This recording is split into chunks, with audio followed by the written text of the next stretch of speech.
Good morning. It's Chris from the Other Autism Experience. It's very early in the morning, and Nana's been up for a while.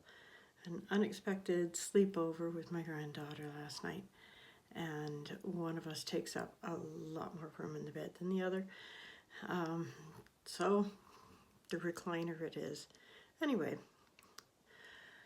beside that, I wanted to do a more serious video. And it's very difficult for me to go back to it emotionally. It's been quite what others would consider a journey, and it was basically a nightmare. Anyways, I do have a lot of notes so I don't forget anything, because I still feel like it was a smack in the face with the diagnosis itself, trying to come to the conclusion of what happened, what went wrong, all of those things that everyone goes through, everyone goes through. So we're talking about 25 years ago, long before this huge umbrella of who's now on the spectrum, different criteria for being on the spectrum. And it's tough to talk about, very tough to talk about. I've tried hard to go in a whole different direction, try and stay positive, and yet it's still hit me over the head like you wouldn't believe. I do remember that it was a rough pregnancy, rough delivery, and I knew by the time he was a year and a half, almost two, that there was definitely something not right about his developments. And I knew that because I have an older son, and I could have written the book by him. Oh, the pregnancy was perfect, the birth, his first few years were just amazing. We could have literally written the book on pregnancy, childbirth, and the early years. It was amazing. So I knew I had a reference, and Nathaniel was not in any of that. By the time he was about a year and a half, although he had started hitting all the milestones, by a year and a half it was opposite. He was screaming this high-pitched squeal, and he was not holding things, not wanting to hold a spoon, not wanting to do any of that. He was terrified of people, couldn't take him out in public. He was screaming all the time, couldn't handle anybody being around. He was just angry and frustrated, and getting physically out of control. So it was very hard. I was frustrated by it all. There's 13 years between my boys, and so here I am trying to deal with this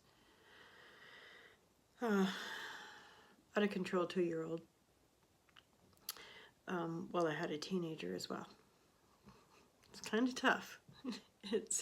And top that off, I was single parenting both of them. By the time Nathaniel was diagnosed, I had been going through a horrible separation that an incident put me into shock. This is before the diagnosis. So I was already not fully capable of understanding everything that was going on. So there was a total frustration on my side as well.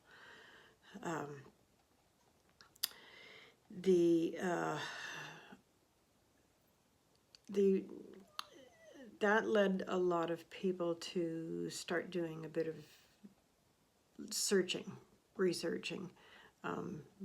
Remember, this is long before the amount of information on the internet there is now, before any programs, before anything in my neck of the woods anyways. So they started researching, looking through books and things, and my mother realized that there were a lot of things that were similar to her brother. She had an older brother who, in later years, she said she just didn't know what it was. Finding out slowly through research what it may have been, but we just don't know. But he passed away when she was about 15, so we have no answers. There are no answers to that. So she started reading, found a few books of families who were going through similar situations, and it was called Autism. So I was reading the books as well. Then I was watching a program, and the person they were interviewing was a professional, one of the top doctors, researchers in autism, and turns out he was right here in my city. So of course that started me down a path of, how do I get my child diagnosed if this is what it's going to be? I started a daily journal, which I ran across the other day, and I think that was one of the biggest things for me, to realize it was not right. There were many things we had to deal with immediately. Started to read more on autism and how it had been treated, how it was being treated, programs that may be coming up. I wanted to be very well informed before I went to my family doctor. As I had been told, you need a referral from your family doctor, so fine. I did my journal. I had already started him on a natural oil that was for calming down people, because I just couldn't do it anymore. I should have been taking it myself. So finally I got an appointment with the family doctor, and I went in and just let him do his thing. I did not stop him when he tried to crawl on the desk, under the desk, over the desk, behind the desk, any of the equipment, I just let him go. And she's watching him, and she's looking at me like I should be controlling this child. And I just looked at her and went, yep, 24/7. He doesn't sleep. He's not really eating. This is what he's like. He's on this natural oil. And fortunately at that time, the doctor, she was all for natural anyway. She knew who I was, and that's the way I was going. And she said, well, why don't you just up the dosage a bit? And when I told her he was on full adult dose already, she realized, yeah, there's a problem, and sent in a referral to the specialist. And before we went up to that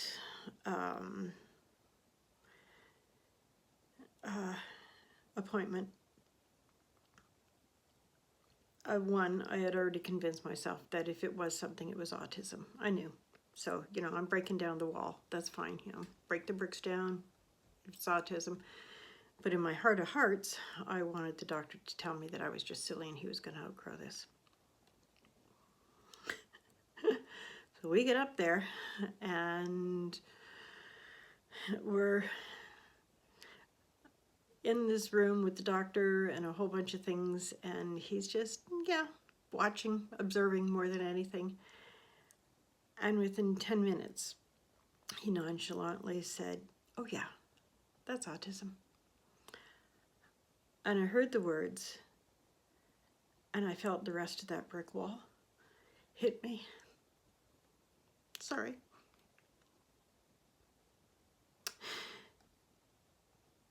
it was getting smacked in the face. It was getting slammed with what I already knew, but I didn't want to hear that. I didn't. Completely opposite of what life should be with it. My smart thing that I did, my fortunate thing, was I had enough sense to bring my dearest friend with me.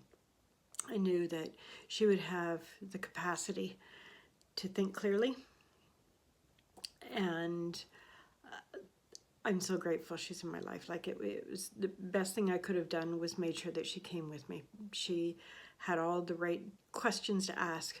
She understood what the doctor had been saying, and I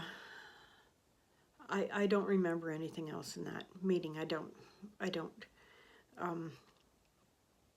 It's bad enough I only remembered 10% of that whole year. If I'm looking back on something, I usually miss by 1 year, and that was the year that it doesn't exist in my brain right now. I'd have to keep asking her what happened during that whole year. We're very, very close. I'm very fortunate to have her in my world. She knows Nathaniel as well as, if not better than, me, which sounds crazy, but at the same time, she's a person who pushes him a little harder than I would. Anyways, he was about 2.5 when he was diagnosed, and it was another year before the actual IBI program was in place. So IBI is the intensive behavioral intervention therapy. That was what was opening up here in our city. At the time, we became a hub for autism in our area, and it was an outstretch. So for that full year, there were so many meetings, so many people talking about what the program was going to be and what it was going to do. And the only thing I can really truly remember is that the bombardment of paperwork and doctor's appointments and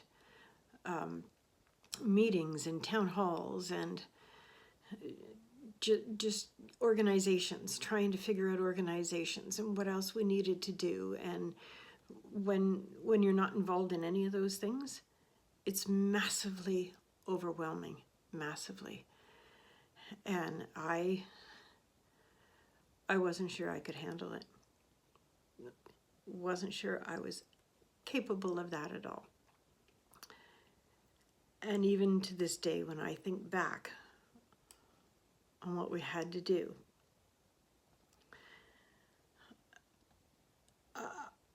I'm still speechless. I really am. I had my own issues, health issues that I didn't realize at the time. I had a teenager, which is not easy anyways. I still had to work full time as well as do everything else. One of them being, here in Ontario, we have ACSD, Assistance for Children, ACD, Assistance for Children with Severe Disabilities, ACSD. It's been a while.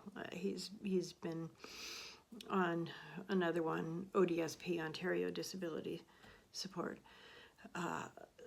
for a while now, but he was on that. So it was programs like that. It was community living. It was all the people who were there to help you, but it was still so overwhelming you can't do. So remember, all the paperwork is in triplicate. As crazy as it is, I kept all that paperwork. Every ounce of it I kept, because I thought if we get somewhere in the future maybe someone would be interested with him as an adult, seeing how far he's come. But nobody has. So, but I still have the paperwork, I still have the journal, I still have all those things. Very seldom I go back over them. Sometimes something will come in the mail unexpectedly, and I get overwhelmed again and I just break down on the spot. Then I have to pull myself together and carry on. Because life is just completely different from what it should have been, what I expected it to be. And although we've come to such a point now where he's so much further ahead, and I'm thankful every day for that. I really am. But it was a long, long haul. And it still will be, it just isn't going to be as hard. But now that I'm older, come a whole different batch of worries for him for the future as well. I do have some good things, but at the same time, it's been very, very difficult. Anyways, I'm actually going to end that here. A lot of those things I will pick apart in another video. I'll pull out his daily journal that I did. I made them at school. I made them do journals as well. Were just communication books like crazy. All those things. I'll pull those out another day and do other videos on them. Maybe a deeper video on the IBI program as well, and where he's come from that and how we had to get through it. Those videos will be coming up as well, but yeah, I think I need coffee. So hopefully this will give you a better understanding of where we've started and where we're heading to. And if any of this helps, please comment. Let me know what your story's been. Let me know if there's something that deeper I can talk about that would help you in your journey. And with that, everyone take care, and we'll talk soon.